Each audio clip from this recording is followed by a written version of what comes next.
کہاں سے وَيَسْتَفْتُونَكَ يَطْلُبُونَ مِنْكَ الْفَتْوَى فِي شَأْنِ النِّسَاءِ وَمِيرَاثِهِنَّ قُلْ لَهُمْ اچھا جی. اور اے محبوب لوگ آپ سے عورتوں کے بارے میں ان کی میراث کے تعلق سے حکم پوچھتے ہیں، آپ سے استفتاء کرتے ہیں، آپ سے فتویٰ پوچھتے ہیں، حکم شرع معلوم کرتے ہیں، تو آپ بتلا دیجئے، کہہ دیجئے. تو یستفتونا طلب فتویٰ، مستفتی کہتے ہیں نا، مفتی جواب دینے والے کو اور مستفتی پوچھنے والے کو. تو لوگ آپ سے عورتوں کے بارے میں یعنی ان کی میراث کے تعلق سے پوچھتے ہیں، سوال کرتے ہیں. تو قل لہم، اے محبوب آپ انہیں فرما دیجئے، اللہ یفتیکم فیہن، اللہ تعالیٰ اس سلسلے میں تمہیں فتویٰ دیتا ہے، تمہیں حکم دیتا ہے، تمہیں بتاتا ہے. وما یتلی علیکم فی الکتاب فی القرآن، اور کتاب قرآن میں جو کچھ تم پر پڑھا جاتا ہے یعنی آیت میراث، وہ بھی تمہیں فتویٰ دیتی ہے. یا اللہ تمہیں فتویٰ دیتا ہے جو وہ ہے جو قرآن میں تم آیت میراث میں پڑھتے ہو. سورہ نساء کی ابتدائی آیتوں میں یہ حکم ذکر کیا گیا. تو وہ جو آیت کریمہ تم آیت میراث پڑھتے ہو قرآن میں، اللہ تعالیٰ وہ تمہیں فتویٰ دیتا ہے، یعنی وہی حکم ہے ان عورتوں کے تعلق سے. یفتیکم ایضا فی یتامی النساء اللاتی لا تؤتونہن ما کتب لہن، اور نیز اللہ تعالیٰ تمہیں فتویٰ دیتا ہے یتیم بچیوں کے بارے میں، ان یتیم بچیوں کے بارے میں جنہیں تم انہیں مقررہ حصہ نہیں دیتے ہو. لا تؤتونہن ما کتب فرض لہن، ان کا جو حصہ مقرر کر دیا گیا ہے تم انہیں وہ بھی نہیں دیتے ہو، ان کے بارے میں بھی اللہ تمہیں حکم دیتا ہے، فتویٰ دیتا ہے. وَتَرْغَبُونَ أَيُّهَا الْأَوْلِيَاءُ، اور اے اولیاء تم بے رغبتی کا اظہار کرتے ہو، تم اعراض کرتے ہو اس بات سے کہ تم ان سے نکاح کرو ان کی بدصورتی کی وجہ سے، اور تم انہیں دوسرے کے ساتھ نکاح کرنے سے بھی روکتے ہو. طمعاً فی میراثہن، ان کی میراث کے لالچ میں یا ان کی میراث کی لالچ کی وجہ سے. یفتیکم اللہ تفعلوا ذلک، اب یہاں بات ہے یعنی اللہ تعالیٰ تمہیں فتویٰ دیتا ہے کہ تم ایسا نہ کرو. معاملہ یہ تھا کہ زمانے جاہلیت میں عام طور پر، اس سے پہلے بھی ذکر آ چکا ہے، لوگ چھوٹی بچیوں کو، یتیم بچیوں کو، یتیم بچوں کو میراث نہیں دیتے تھے، عورتوں کو بھی میراث نہیں دیتے تھے. ان کا کہنا یہ تھا کہ میراث کے حقدار تو وہ نوجوان ہیں جو دشمنوں سے میدان جنگ میں لڑنے پر قادر ہوں، جو لڑائی کر سکیں. یہ عورتیں جو گھروں میں بیٹھی رہتی ہیں، یہ بچے لڑنے کے قابل نہیں ہیں، بچے بچیاں، یہ میراث کے مستحق ہی نہیں ہیں.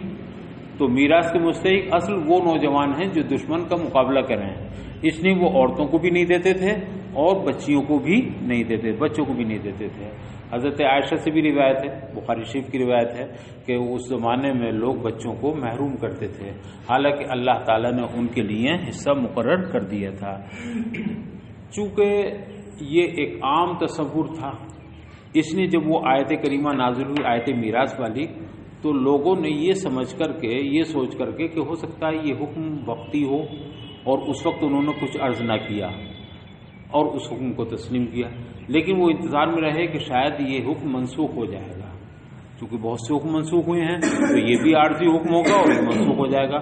لیکن جب کچھ وقت گزر گیا اور اس کے نسخ کی کوئی آیت نازل نہ ہوئی، وہ حکم منسوخ نہ ہوا، تو پھر صحابہ کرام بارگاہ رسالت میں حاضر ہوئے. یہ مسلمان ہی تھے حاضر ہونے والے، نئے نئے ایمان لائے تھے، نئے مسلمان تھے. انہوں نے آ کے عرض کیا اور پوچھا کہ عورتوں کو کیا میراث دی جائے گی، حالانکہ حکم آ چکا تھا، اور یتیموں کے بارے میں بھی.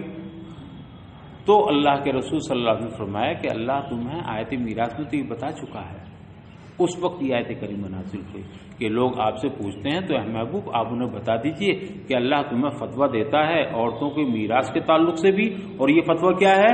وہی جو آیت میراث میں ذکر ہو چکا ہے.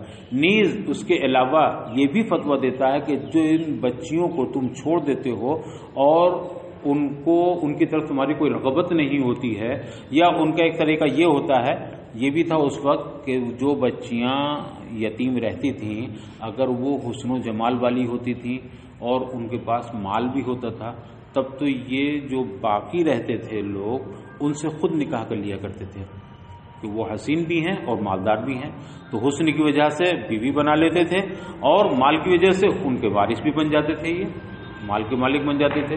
اور اگر وہ لڑکیاں خوبصورت نہیں ہوتی تھیں، بس صورت ہوتی تھیں مگر مالدار ہوتی تھیں تو ان سے یہ خود نکاح نہیں کرتے تھے مگر کہیں اور بھی نکاح نہیں ہونے دیتے تھے، اس لیے کہ اگر ان کا نکاح کہیں اور ہو جائے گا تو ان کا جو مال ہے وہ ان کے شوہر لے لیں گے تو ہم اس سے محروم رہ جائیں گے، تو خود بھی نکاح نہیں کرتے تھے اور دوسروں سے بھی نکاح نہیں کرنے دیا کرتے تھے، یہ زیادتی تھی ان کے اوپر، تو اس سے بھی روکا گیا اور فرمایا گیا کہ تم خود نکاح نہیں کرتے، بے اعراض کرتے ہو، بے رغبتی کرتے ہو اور دوسروں سے بھی نکاح نہیں کرنے دیتے ہو، یہ کیا ہے؟ ذاتی ہے، اللہ فتویٰ دیتا ہے تم ایسا نہ کرو۔ تو دونوں چیزوں کے بارے میں سنیے۔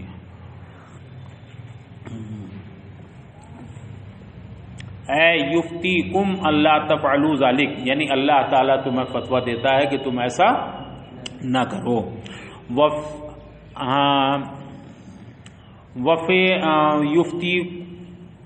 وفی المستضعفین الصغار من الولدان، اور اللہ تعالیٰ تمہیں ان کمزور بچوں کے بارے میں بھی حکم دیتا ہے، ان کمزور بچوں کے بارے میں بھی فتویٰ دیتا ہے، کیا؟ ان تعطوہم حقوقہم، کہ تم انہیں ان کے حقوق ادا کرو۔ تم سمجھتے ہو نابالغ بچوں کا کوئی حق نہیں، چھوٹے بچوں کو حق نہیں، جو آیت میراث میں مقرر کر دیا گیا ہے انہیں ان کے حقوق ادا کرو۔ اور اللہ تمہیں اس بات کا بھی حکم دیتا ہے کہ کمزور بچوں کو تم ان کے حقوق ادا کرو۔ وَيَأْمُرُكُمْ أَن تَقُومُوا لِلْيَتَامَى بِالْقِسْطِ بِالْعَدْلِ فِي الْمِيرَاثِ وَالْمَهْرِ، اور اللہ تعالیٰ تمہیں حکم دیتا ہے کہ تم یتیموں کے ساتھ عدل قائم کرو، بالقسط اے بالعدل، یعنی یتیموں کے ساتھ انصاف اور عدل کا معاملہ کرو، ان کے ساتھ انصاف قائم کرو، فی المیراث والمہر، کس سلسلے میں؟ میراث اور مہر میں۔ لڑکیوں سے اگر تم نکاح کرتے ہو تو انہیں پورا مہر ادا کرو، تو ان کا میراث میں جو حصہ ہے وہ بھی ادا کرو، اور تمہاری زوجیت میں آنے کے بعد جو وہ مہر کی حقدار بن جاتی ہیں ان کا مہر بھی انہیں ادا کرو۔ یہ مہر بھی نہیں دیتے تھے اور میراث کا حق بھی نہیں دیتے، اللہ تعالیٰ تمہیں اس کا بھی حکم دیتا ہے کہ تم ان کے مہر اور ان کے میراث میں عدل قائم کرو، انصاف قائم کرو۔ وما تفعلوا من خیر فإن اللہ کان بہ علیما، اور یہ اچھی طرح جان لو کہ تم جو بھی خیر کا کام کرتے ہو، تم جو بھی بھلائی کا کام کرتے ہو، جو بھی اچھا کام کرتے ہو، فإن اللہ کان بہ علیما، تو اللہ تعالیٰ اس سے ضرور واقف ہے۔ یعنی تم کوئی بھلائی کا کام کرو تو اللہ اس سے غافل نہیں ہے بلکہ اللہ خوب جانتا ہے۔ ان فیجازیکم علیہ، اللہ تعالیٰ تمہیں اس کا ضرور بدلہ دے گا، ضرور تمہیں اس کا صلہ دے گا۔ تو یہ نہ سمجھو کہ اگر تم نے کوئی خیر کا کام کیا، بھلائی کا کام کیا تو وہ ضائع ہو جائے گا، نہیں، اللہ خوب جانتا ہے، تمہیں وہ ضرور اس کا بدلہ دے گا۔ وَإِنِ امْرَأَةٌ مَرْفُوعٌ بِفِعْلٍ يُفَسِّرُهُ خَافًا، اور اگر کوئی عورت اندیشہ کرتی ہے، خطرہ محسوس کرتی ہے، یہ امرات مرفوع ہے مگر مرفوع مبتدا ہونے کی بنیاد پر نہیں ہے بلکہ فاعل ہونے کی بنیاد پر ہے، اور یہ فعل محذوف کا فاعل ہے۔ امراتن سے پہلے خافت محذوف ہے اور اس خافت کی تفسیر آگے آنے والا خافت کر رہا ہے، یعنی اصل عبارت کیا ہے؟ وَإِنْ خَافَتْ امراتن، تو وَإِنْ خَافَتْ امراتن میں پہلا خافت حذف ہو گیا، کیوں حذف ہو گیا؟ اس کی تفسیر بعد میں آنے والا خافت کر رہا ہے۔ وَإِنْ امْرَأَةٌ مَرْفُوعٌ بِفِعْلٍ يُفَسِّرُهُ، اور یہ امراتن مرفوع ہے، حالت رفع میں ہے، ایسے فعل کی وجہ سے جس فعل کی تفسیر آگے آنے والا خافت کر رہا ہے، یعنی فعل محذوف کا فاعل بن رہا ہے یہ امرات۔ خافت توقعت من بعلہا، یعنی اگر عورت اندیشہ کرتی ہے، یہاں خافت معنی میں توقعات کے ہے، یعنی اسے کوئی خطرہ ہے، کوئی توقع ہے، اندیشہ ہے کسی خطرے کا، اگر اسے اندیشہ ہے من بعلہا زوجہا، اپنے شوہر کی جانب سے، نشوزن، کس چیز کا اندیشہ ہے؟ نشوز کا، زیادتی کا اندیشہ ہے، ترفعا علیہا، یہ زیادتی کا اندیشہ کیوں ہے؟ اس لیے کہ شوہر اپنے آپ کو بیوی پر برتر سمجھتا ہے اپنے کو، چونکہ اسے قوامیت حاصل ہے، الرجال قوامون علی النساء، تو انسان اپنے کو حاکم سمجھتا ہے، اپنے کو برتر سمجھتا ہے، اونچا سمجھتا ہے، تو وہ عورت کو کیا سمجھتا ہے؟ پیر کی جوتی۔ تو اگر عورت کو یہ اندیشہ ہے کہ میرا شوہر چونکہ مجھ پر بلند و برتر ہے، تو اس بلند برتری سمجھنے کی وجہ سے وہ مجھ پر زیادتی کرے گا، مجھے تکلیف پہنچائے گا۔ اگر اسے زیادتی کا اندیشہ ہو، زیادتی کے اندیشے کی صورت کیا ہوگی؟ بترک مضاجعتها والتقصیر فی نفقتها لبغضها، مثلا اس کے ساتھ اس نے ہم خوابی کو ترک کر دیا ہے، ہم بستری کو ترک کر دیا، اپنا بستر الگ کر لیا، اس نے بیوی سے الگ تھلگ رہتا ہے۔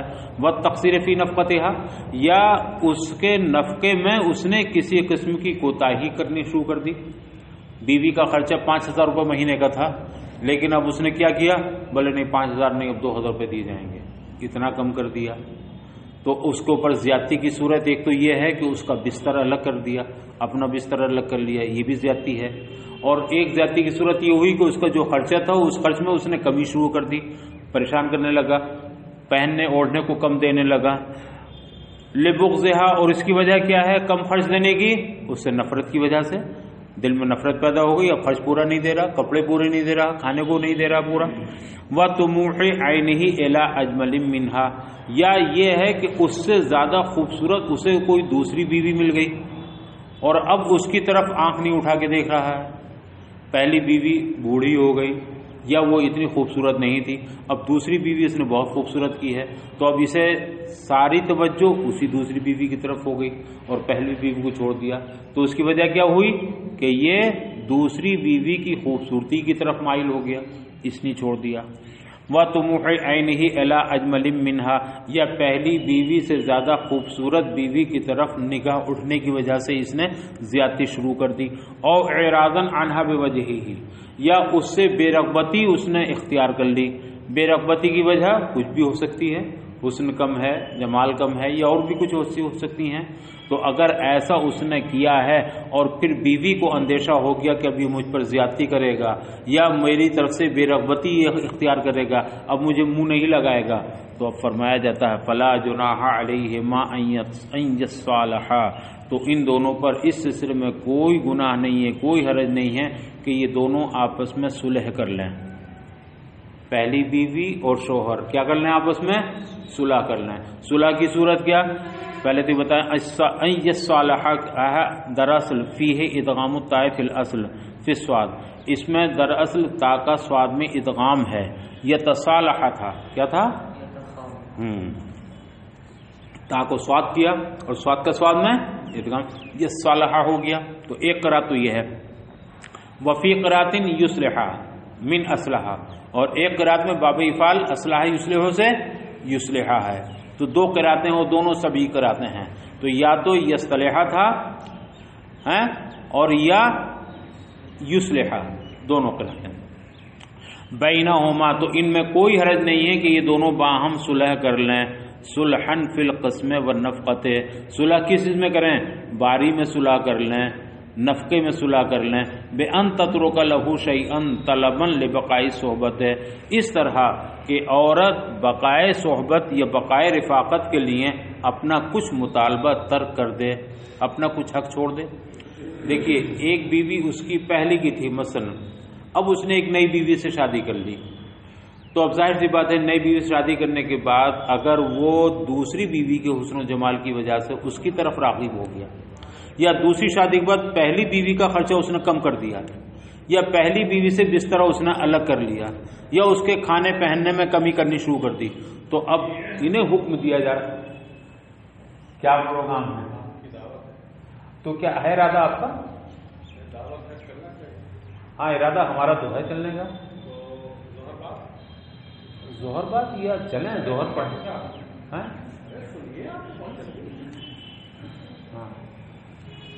برکاتی صاحب کا شاید ارادہ نہیں۔ تو پہلی بیوی کی زیادتی کی صورت یہ ہے کہ اس نے اس سے بستر الگ کر لیا، یا اس کا کھانا پینا پہننا اوڑھنا کم کر دیا، یہ زیادتی کی صورت۔ یا بے رغبتی یہ ہے کہ اب اس کی طرف توجہ نہیں کرتا، وہ اس کی طرف دیکھتا نہیں، اب نئی والی ہے اسی کی طرف زیادہ توجہ ہے، اسی کو زیادہ دیکھتا ہے۔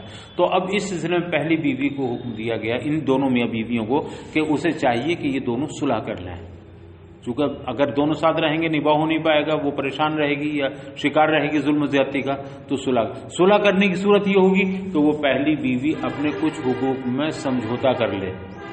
مثلا دونوں بیویوں کو 5-5 ہزار دینا شوہر کے اوپر لازم تھا، لیکن اب پہلی بیوی یہ دیکھ رہی کہ اب شوہر میری طرف اتنا متوجہ نہیں ہے، تو خود کہے آپ مجھے 5,000 مت دیجئے، آپ مجھے 4,000 دے دیجئے، مگر چھوڑیے مت، میں 4,000 میں راضی ہوں. ایک صورت یہ ہوئی نفقے میں کچھ چھوڑنے پر تیار ہو جائے. دوسری صورت یہ ہے کہ اس نے بستر بالکل الگ کر لیا. شوہر کے ذمہ لازم یہ تھا کہ اگر وہ ہفتے سے باری مقرر کیے ہوئے تھا یا مہینوں سے باری مقرر کیے ہوئے تھا، ایک مہینے میں 15 دن اس کے پاس 15 دن اس کے پاس، تو ابھی بیوی کہے نہیں آپ مجھے 15 دن نہ دیں، آپ 10 دن دے دیں، 20 دن اس کو دیں، لیکن آپ مجھے چھوڑیں نہیں. تو اس نے اپنے حقوق میں کچھ چھوڑا نا، کچھ برداشت کیا، تو صلح ہو جائے گی کہ نہیں؟ جب شوہر یہ کہے گا ٹھیک ہے بھائی تمہیں 15 دن نہیں 10 دن میں اگر تم تیار ہو تو کوئی بات نہیں، ہم دونوں کو رکھیں گے، یا اگر تم 4,000 میں راضی ہو 5 سے کم میں تو ہم ٹھیک ہے دونوں کو رکھ رہے ہیں، کوئی حرج نہیں. تو یا تو صلح کر لیں اور وہ اپنے کچھ مطالبات کم کر دے، کچھ مطالبات مختصر کر دے تاکہ دونوں کی زندگی گزرتی رہے. اور اگر اس پہ تیار نہیں ہوتی تو راستہ کیا ہے اس کے لیے؟ دونوں متفرق ہو جائیں گے، دونوں جدا ہو جائیں ایک دوسرے سے. تو اگر وہ اپنا کچھ مطالبہ ترک کر دے تو صلح کا راستہ ہے، اور اگر ترک نہیں کرتی ہے وہ پہلی والی تو اب شوہر پر لازم ہے کہ دونوں کو برابر ہی کرے گا. وہ 1 روپے بھی کم نہیں کر سکتا، 1 شب بھی کم نہیں کر سکتا اگر وہ اس پر تیار نہ ہو. تو یا تو رکھے تمام حقوق ادا کرنے کے ساتھ، اور نہیں رکھتا ہے تو پھر چھوڑ دے. تو فلا جناح علیہما ان یصالحا، تو کوئی حرج نہیں ہے ان دونوں پر کہ وہ ان کے درمیان صلح کر لیں. اس میں تا کا در اصل صاد میں ادغام ہے اور ایک رات میں یصلحا ہے اصلحہ سے. بینہما دونوں آپس میں صلح کر لیں. صلحا فی القسم والنفقہ، کس میں صلح کریں؟ باری میں اور نفقے میں، پہننے اوڑھنے میں. بے ان تترک لہ شیئا، کس طرح کہ عورت ترک کر دے اپنا کچھ مطالبہ لے بقائی صحبت، کس لیے ترک کر دے؟ بقائے صحبت کے لیے، بقائے رفاقت کے لیے، تاکہ میاں بیوی یہ گاڑی چلتی رہے اور یہ دونوں ایک دوسرے کے ساتھ رہتے رہیں.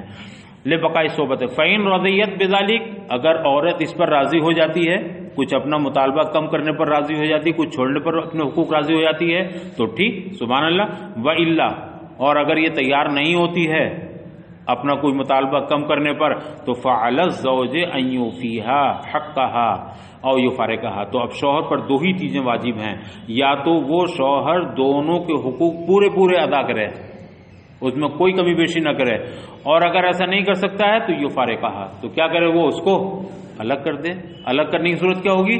طلاق دے دے کہ میں 2 کو نہیں رکھ سکتے، میری اتنی آمدنی نہیں ہے، میرا اتنا معاملہ نہیں ہے، لہذا میں تمہیں طلاق. تو یا تو دونوں کے ساتھ عدل سے کام لے اور یا ایک کو الگ کر دے.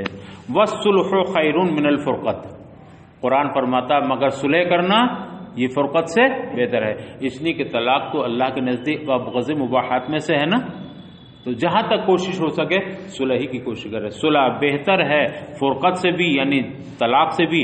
والنشوز والاعراض، اور زیادتی کرنے اور بے رغبتی کرنے سے ان سب سے بہتر کیا ہے؟ صلح کرنا. قال تعالی فی بیان ما جبل علیہ الانسان، پھر اللہ تعالی نے انسان کی وہ صفت بیان فرمائی جس پر وہ پیدا کیا گیا ہے. یہاں سے اب